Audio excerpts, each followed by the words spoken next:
Et il y a quelques mois, Constant Moutamba réclame toujours justice et dehors, voilà, les voix s'élèvent pour sa libération. Sur ce plateau, pour en parler avec nous, Séna Konga, juriste, analyste politique. Bienvenue, bonsoir. Bonsoir, monsieur le journaliste. Je suis Séna Konga, coordonnateur national du mouvement citoyen Réveil patriotique. Donc nous sommes là pour valoriser, pour défendre et promouvoir les droits humains en République démocratique du Congo. Et donc à chaque fois que nous constatons que les droits humains sont violés, ou soit un Congolais est victime de ces droits, nous intervenons pour mobiliser la population, pour que justice soit faite à ce Congolais-là, victime de l'injustice. Et une casus qui c'est l'ancien ministre de la Justice, Constant Moutamba, qui est aujourd'hui en détention injuste, illégale même si je peux le dire, depuis 8 mois et 31 jours. Donc demain, Moutamba va totaliser 9 mois en détention injuste, au vu et au su de tout le monde. C'est comme ça que des personnes comme nous ne pouvons pas rester observer qu'un Congolais subisse tout ça. Mais alors, vous dites qu'il est innocent, détenu injustement, ce sont vos propres mots. Et pourtant, dans les dossiers fonds Frivao, Moutamba a refusé, n'est-ce pas, de venir comparaître comme témoin ou comme renseignant. Est-ce qu'il n'a pas aggravé son cas? Il n'a pas refusé et il n'a jamais refusé de comparaître. Mais il a menacé ceux qui sont venus. Il a menacé ceux qui sont venus, on a suivi. Mais on a suivi ça où? On a suivi ça où? Qui a dit qu'il a menacé? Quelles sont les preuves qui attestent qu'il a menacé? Qu'a-t-il fait alors? Alors, vous comprenez déjà que quelqu'un où il y a un cabale qui est monté déjà contre lui pour le discréditer au nom du peuple congolais, et quand quelqu'un vous dit que non, Moutamba a menacé, ben avec quelle preuve? Parce qu'on a écrit sur un papier, chez un greffier, je ne sais pas moi qui, et vous dites que non, on croit à ça, il a menacé. Non, soyons quand même sérieux. Moi, je sais, officiellement. Est-ce qu'il ira témoigner? Mais officiellement, il a avancé ses raisons à la cour, que pour des raisons de santé signées par ses médecins. Donc c'est quand même aussi de son droit. Vous ne pouvez pas commencer à violer même jusque son droit. Il est malade, mais vous voulez qu'il vienne comparaître encore comment? Les médecins ont écrit et la cour a accepté. Moi je crois qu'officiellement, il est dit que Moutamba s'est excusé devant la cour d'appel et que la cour a accepté ses excuses. Moi je sais que c'est officiellement ça. Le reste là, je ne peux pas prêter attention à cela parce que je crois que ça fait partie des cabales montées contre ce dernier. Et donc c'est ça. Alors, si nous sommes là, c'est pour une mobilisation générale. Et donc le peuple congolais doit se mobiliser. Déjà, c'est 6 juin ici, il y a une grande marche sur toute l'étendue du territoire national et même en international, où le peuple congolais va se mobiliser pour montrer à la face du monde qu'il est avec Moutamba et Moutamba est innocent et le peuple considère jusqu'à présent que Constant Moutamba est détenu demain, 9 mois déjà, injustement, illégalement. Et donc, mais qui est censé prononcer l'innocence de Constant Moutamba? Parce que lui, fit d'ailleurs ministre de la Justice. S'il respecte cette justice de son pays, pourquoi doit-il se déclarer innocent alors qu'il a été condamné? Alors, il respecte la justice du pays, c'est comme ça que je vous dis. Il faut tout ce que je veux dire ici se résume à l'article 149 de la Constitution. Si vous lisez l'article 149 de la Constitution, alinéa 3, l'article 149 de la Constitution, alinéa 3, vous dit que la justice est rendue au nom du peuple congolais. Donc la justice est rendue sur l'ensemble du territoire national au nom du peuple congolais. Là, c'est l'article 149, alinéa 3. Et l'alinéa 4 vous dit les arrêts et jugements, ainsi que les ordonnances des cours et tribunaux sont exécutés au nom du président de la République. Ce n'est pas à moi de vous dire. Aujourd'hui, le peuple congolais, pour qui la justice devait être rendue, est en déphasage, ou soit elle ne croit pas à cette justice, que le chef de l'État avait qualifié de malade. Je ne dis pas que, par exemple, je prends le corps des magistrats, je ne dis pas que tous les magistrats sont mauvais. Il y a des magistrats immaculés. Mais dans l'ensemble, le constat a été même fait par le président de la République pour vous dire que la justice est malade. Et si vous prenez votre micro, vous descendez à la population vous dira que notre justice a un problème. Et c'est vrai. Alors, comme la justice a un problème, ça veut dire qu'il y a il y a un déphasage entre le peuple congolais et la justice pour qui devait être rendu. Qu'est-ce qui se passe? Le chef d'État devait trouver une personne pour venir guérir cette justice. Ça veut dire mettre en place une thérapie de choc afin que cette justice soit guérie. Mais cette thérapie de choc était faite dans une brutalité sans nom. C'est vrai que Moutamba avait un vent en poupe. Aujourd'hui, avec l'actuel ministre de la Justice, on sent que Constant Moutamba a commis beaucoup d'erreurs. Il n'y a aucune erreur. Dans beaucoup de ses décisions. Aujourd'hui, l'autre qui l'a remplacé semble dévoiler chaque jour que Constant Moutamba était juste dans cette brutalité. Il s'agit, comme je vous dis, il s'agit de la politique. Quand vous dites que brutalité, quand vous dites que ça n'a pas marché, quand vous dites tout ça, mais le peuple pour qui la justice devait être rendue croit à Moutamba. Allez poser la question au peuple congolais. Entre les ministres actuels et Moutamba, vous préférez qui? Le peuple vous dira que nous préférons Moutamba. Pourquoi? Parce que Moutamba a posé les actes concrets. Il y a eu des réformes concrètes que Moutamba a initiées. Et donc c'est pour vous dire quoi? Que cette justice fallait une thérapie de choc. Et la personne qui devait le faire, le président avait vu que c'était Moutamba. Et Moutamba a prouvé de quoi il était capable. Comme le Christ, les personnes pour qui vous êtes venus mourir par amour, ce sont ces mêmes personnes qui ont tué le Christ. Et Moutamba, la justice pour laquelle Moutamba était venu appliquer une thérapie de choc, cette même justice a sacrifié Moutamba. Aujourd'hui, Moutamba est en détention. Puisque l'article 144 alinéa 3 nous dit que la justice est rendue au nom du peuple congolais. C'est ce même peuple congolais-là qui va démontrer à la face du monde que cette justice-là qui a été rendue, le peuple ne croit pas à ça. Cette justice qui a condamné Moutamba, le peuple ne croit pas à ça. Cette justice qui met en détention, demain déjà 9 mois, injustement Moutamba, le peuple ne croit pas à ça. Et c'est comme ça que je vous dis, le 6 juin, ici, le peuple congolais de partout dans le monde sera dans la rue pour réclamer la libération, sans condition, de ce digne fils du pays, Constant Moutamba. Ça, c'est l'analyse de l'article 149 alinéa 3. Si vous lisez l'article 149 alinéa 4, maintenant on vous dira que les arrêts, les jugements, ainsi que les ordonnances des cours et tribunaux sont exécutés au nom du président de la République. Ce qui a condamné Moutamba, c'est un arrêt de la Cour de la cassation. Et le président de la République vous dit que cette justice est malade. Ça veut dire, même le président de la République ne croit pas totalement à ces arrêts-là qui, en principe, devaient être exécutés en son nom. Ce qui veut dire, même l'arrêt qui condamne Moutamba. S'il vous plaît, maître Sonakonda. Pendant que Moutamba était aux affaires, était ministre, d'autres ont été condamnés. Oui. Moutamba condamnait des gens qui n'étaient même pas au pays, des biens saisis et tout ça. Et là, la justice était normale. Et moi, je vous dis... Parce que pour vous, cet arrêt rendu au nom du président, le président a dit que la justice est malade, c'est que ça est sans effet et tout. C'est ça votre argumentaire aujourd'hui. J'ai dit ceci. Alors que Moutamba, quand il fut ministre, n'est-ce pas, a fait condamner aussi d'autres. Je vous dis ceci.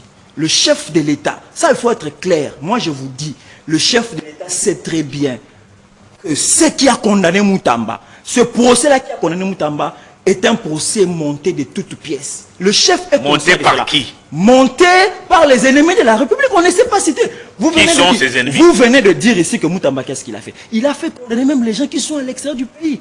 Il a touché. C'est Moutamba qui a arrêté cette hémorragie de jeunes ou soit des personnalités politiques qui allaient s'affilier à Nanga là-bas. Est-ce que depuis que Moutamba a fait condamner les autres, depuis que Moutamba, il y a eu beaucoup de condamnations, comment on appelle, sur ces instructions et tout. Vous voyez encore les jeunes aller s'affilier à Nanga. Vous voyez les personnels politiques aller s'affilier à Nanga. Et donc, est-ce que c'était dans le respect de tous les principes du droit? C'était dans le respect de tous les principes parce que lui ne faisait que donner des instructions, mais la suite de la procédure ne dépendait pas de lui. C'est la justice qui a condamné tous ces gens-là. Et vous avez vu aucune personne. Le peuple congolais n'a jamais contredit les décisions de la justice qui ont été rendues sur instruction au départ de Moutamba. C'est comme ça que je vous dis, il faut voir la réaction du peuple. Quand on a condamné les autres, Joseph Kabila, des Nanga et consorts, le peuple a applaudi et le peuple continue à applaudir. Mais lorsqu'il s'agit de Moutamba, il faut que l'on soit clair. Allez poser la question au peuple congolais. Le peuple vous dit que non. Le cas de Moutamba, nous, peuple congolais, nous disons que c'est un procès monté de toutes pièces et nous voulons sa libération. C'est comme ça que je vous dis. La démonstration sera faite ce 6 juin, où le peuple, en tant que souverain primaire, en vertu de l'article 5 de la Constitution, et comment on appelle le peuple congolais comme, comment on appelle... Vous parlez du peuple ou des militants de votre parti politique? Non, je parle du peuple congolais. Par exemple, Parce moi je ne suis pas... Motamba aujourd'hui est en colère, on l'a vu même à l'Assemblée nationale. Une instruction claire du Constant Mutamba avec les élus de son parti politique qui ne devaient pas, n'est-ce pas, soutenir la loi référendaire. C'est comme ça que je vous dis, moi je ne suis pas de la NOJEC. Je ne suis pas de la NOJEC. Je suis coordonnateur du mouvement citoyen Réveil Patriotique. Mais je viens ici pour défendre une fils du pays. Parce que j'ai vu qu'avec lui, il y a quand même eu des avancées, beaucoup des avancées sur le plan de la justice. Je suis avocat, je sais de quoi je parle. Et donc sur le plan de la justice, il y a eu beaucoup d'avancées. Et vous allez remarquer que ce n'est pas seulement moi. Allez sur TikTok, allez sur les réseaux sociaux. Vous allez constater qu'aujourd'hui, Mutamba est considéré comme un patrimoine d'ordre public. C'est un patrimoine. Même ceux de l'AFDC, même ceux de l'UDPS. Est-ce que ce n'est pas par ignorance aujourd'hui, non, les considèrent comme un meilleur ministre? Non, mais c'est pas par ignorance. Comment vous allez dire par ignorance? Parce que les gens ont vécu la justice. C'est pour la première fois dans l'histoire du Congo. Le peuple congolais a vécu la justice. Le peuple congolais a palpé la justice. Beaucoup de gens, il y avait des gens ici qu'on a arraché des maisons. Par la présence simple de Mutamba. Les choses se sont redressées. Donc ça veut dire qu'une personne pareille devait être protégée par tout le monde. C'est comme ça que Mutamba est considéré aujourd'hui comme un patrimoine d'ordre public. Il ne faut pas le toucher comme ça parce que ce sont des gens à préserver. Je sais que le chef de l'État qui me suit en ce moment sait très bien que ce jeune n'a rien fait. C'est comme Pilate, lorsqu'on l'a apporté Jésus, il dit toutes ces accusations. Je sais que ce monsieur n'a rien fait. Et pourtant, le peuple avait condamné Jésus. Le peuple, voilà, le peuple, c'est comme ça que je vous dis. Le peuple a demandé à ce que l'on connaisse Jésus sur instrumentalisation des, comment on appelle, des prêtres de l'époque. Ils ont instrumentalisé le peuple pour demander la justice et Jésus a été condamné. Mais pour le cas de Mutamba, la même justice a demandé au peuple, a voulu instrumentaliser le peuple, mais le peuple est resté vigilant et a dit non. Comme Pilate avait lavé les mains et Jésus a été condamné et mort, nous demandons au chef de l'État de ne pas laver les mains pour le cas de Mutamba. Cette fois-ci, pour Mutamba, chef d'État, il faut intervenir. Vous avez une possibilité. Mutamba est condamné aujourd'hui par un arrêt, par une décision que nous qualifions d'injuste, impopulaire et illégale. Vous devez réparer. Le chef de l'État a la possibilité de réparer cette situation par une notion de la grâce présidentielle. Et aujourd'hui, il s'agit du pouvoir discrétionnaire du président de la République. Dans un premier temps, le chef de l'État, qui n'est pas d'accord avec cette décision, peut dans un premier temps, comme je le dis, accorder une grâce d'abord à Mutamba. C'est comme ça que le peuple réclame cela. Maître Sénat Konga, le refus pour les élus du parti politique de Mutamba, NOJEC, de s'inscrire dans la logique de l'union sacrée au niveau du Parlement, c'est une forme de pression que Mutamba exerce sur le pouvoir en place? Non, ce n'est pas une forme de pression. Mutamba est dans l'opposition républicaine. Il n'est pas de l'union sacrée. Il est contre le changement de la Constitution, si j'ai compris. Non, Mutamba, c'est comme ça que les gens doivent beaucoup suivre. Non, vu le comportement affiché par les députés de son parti politique. Mutamba a toujours battu campagne. Mutamba dit pour le changement de la révision de la Constitution. Il n'a jamais été contre le changement ou la révision de la Constitution. Suivez ses meetings lorsqu'il était encore ministre. Quand le chef d'État faisait des tours pour parler du changement de révision, Mutamba aussi relayait cela. Alors, selon vous, la loi référendaire, n'a rien... Qu'est-ce qui justifie cette prise de position? La loi référendaire n'a rien à voir avec tout ce que vous dites. Si vous lisez la Constitution, vous dit qu'en réalité, il fallait même que la loi référendaire, là c'est l'article 5 de la Constitution, si vous lisez l'article 5 de la Constitution, on vous dira qu'on devait avoir une loi électorale et une loi référendaire qui devait réglementer tout ça. En réalité, la question du référendum n'est pas liée, je ne sais pas moi, au troisième mandat et quoi que ce soit. C'est l'exercice des parlementaires. Mutamba, des députés à l'Assemblée nationale. La chose que, ce que je comprends, dans cette opposition républicaine, ils veulent qu'il soit aussi associé quand même à ce débat. Vous ne pouvez pas venir imposer quelque chose de comme ça. Il faut que ce soit imposé. La deuxième chose, nous sommes en politique, monsieur le journaliste. Il est normal. Quoi de plus normal? Votre leader incarcéré injustement, en détention, injustement en prison, condamné injustement. Vous voulez que ces gens-là viennent prendre... Non. En politique, il n'y a que des intérêts qui comptent. Et je crois que la condition de la non-GEC était que il faut d'abord résoudre ce problème de l'injustice que subit leur leader. Et le reste, on verra après. Moutamba n'a jamais refusé d'accompagner le chef de l'État. C'est le premier opposant. Je vous dis, il faut quand même que les gens ne soient pas amnésiques quand même. C'est le premier opposant. Lorsque Félix Antoine Tshisekedi a été proclamé élu président de la République, c'est le premier opposant qui reconnaît le résultat. C'est Moutamba. Lorsque tous ont boycotté, lorsque tous ont dit que Tshisekedi a triché, qui a dit le premier qu'il reconnaît Tshisekedi comme président de la République? Mais c'est Constant Moutamba. Lorsque Tshisekedi, Goma est pris, Bukavu, tous ces politiciens, certains ont envoyé déjà les enfants en Europe, certains ne parlaient plus, qui se levaient pour défendre la patrie, pour défendre le chef de l'État? Mais c'est Moutamba. Lorsqu'il y avait un fléau, tout le monde cherchait à partir pour Nanga. Vous avez vu les gens du PPRD, les jeunes, aller là-bas chez Nanga. Certaines personnalités, même des gouverneurs, l'ancien gouverneur du Sankourou, aller chez Nanga, des Franck Dion, aller faire allégeance à Nanga. Mais qui a arrêté cette hémorragie? Mais c'est Moutamba. Lorsque Moutamba a instruit toute cette hémorragie, c'est arrêté. Et donc, c'est un digne fils du pays qui a beaucoup fait. Et le peuple est conscient de cela. C'est comme ça que le peuple congolais a dit qu'il ne laissera pas Moutamba. C'est 6 juin, une grande mobilisation. C'est le premier acte.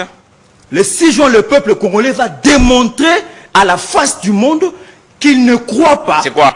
Ça va être une marche une marche partout dans le monde. Elle est autorisée ici à Kinshasa par le gouverneur de province? Mais la marche, la constitution et la loi ne parlent pas de l'autorisation. On dit qu'il faut informer. Les autorités sont informées. La loi ne parle pas de l'autorisation. Donc c'est un exercice démocratique. La marche sera pacifique partout dans le monde. Et vous savez qu'aujourd'hui, Moutamba est considéré au-delà même du patrimoine national comme étant patrimoine africain. Vous suivez les Sénégalais dire que nous sommes avec Moutamba. Les Gabonais, nous sommes avec Moutamba. Les Ivoiriens, nous sommes avec Moutamba. Les Camerounais, nous sommes avec Moutamba. Donc la cause de Moutamba est acceptée au-delà même du territoire national. C'est-à-dire le nationalisme, le panafricanisme. Donc ça veut dire que aujourd'hui, une personne pareille devait être protégée. Pourquoi, monsieur le journaliste? Parce qu'aujourd'hui, si nous laissons cette situation, certains jeunes ambitieux qui voulaient faire comme Moutamba auront peur. Vous dites que si nous empruntons le même chemin de la vérité, de la justice, du combat comme Moutamba, voilà comment nous allons finir. C'est comme ça que le chef de l'État, Félix Antoine Tshisekedi Tshilombo, devrait réparer cette situation. Monsieur le Président, avec beaucoup d'humilité, chef de l'État, nous vous demandons de voir le cas de Constant Moutamba. Il est là injustement et nous savons que vous êtes conscients. Certains disent que la voix du peuple, c'est la voix de Dieu. Vous avez dit que le peuple d'abord. Et aujourd'hui, le peuple vous dit de libérer Moutamba par une grâce présidentielle, d'abord dans un premier temps. Il sort de là où il est. Comme ça, pour la justice, il y a des possibilités, même de la révision. On pourra voir comment est-ce que cette justice pourra réparer d'elle-même l'injustice qu'a fait subir Constant Moutamba, aujourd'hui en détention injuste, illégale et impopulaire. Demain, ça va totaliser 9 mois. Votre message est passé. Beaucoup de courage à Constant Moutamba et à son parti politique. Et à vous aussi, hein, n'est-ce pas, qui les soutenez sur ce plateau. Sénat, Konda, vous êtes juriste, analyste politique. Merci beaucoup pour votre cri d'alarme de ces jours. Et c'est nous qui vous remercions. Parce que je crois que le plateau de Télé 50 est beaucoup plus suivi. Les autorités nous ont suivis et le chef de l'État a suivi. Le peuple congolais, mobilisez-vous pour ce 6 juin, pour démontrer à la face du monde que vous êtes avec Moutamba et que vous refusez cette décision illégale, injuste et arbitraire qu'on a imposée à Constant Moutamba et que sa libération sans condition devait suivre cette activité et au chef de l'État de voir le cas Moutamba par des possibilités que la Constitution et les lois de la République vous donnent. en toute humilité, nous ne pouvons pas imposer au chef de l'État une voie à suivre, mais nous les supplions, le peuple le demande, avec beaucoup d'humilité, sans vous imposer, Monsieur le Président de la République, de voir le Kamutamba par des mécanismes que la Constitution de la République et les lois de la République vous donnent. Merci beaucoup, Maître Sena Konga, juriste, analyste politique. Et voilà, merci beaucoup d'avoir été le nôtre ce soir. Merci. Merci à vous tous de nous avoir suivis. Dans quelques instants, le journal des grâces de Salambo Chako. Je vous retrouve prochainement pour un autre numéro.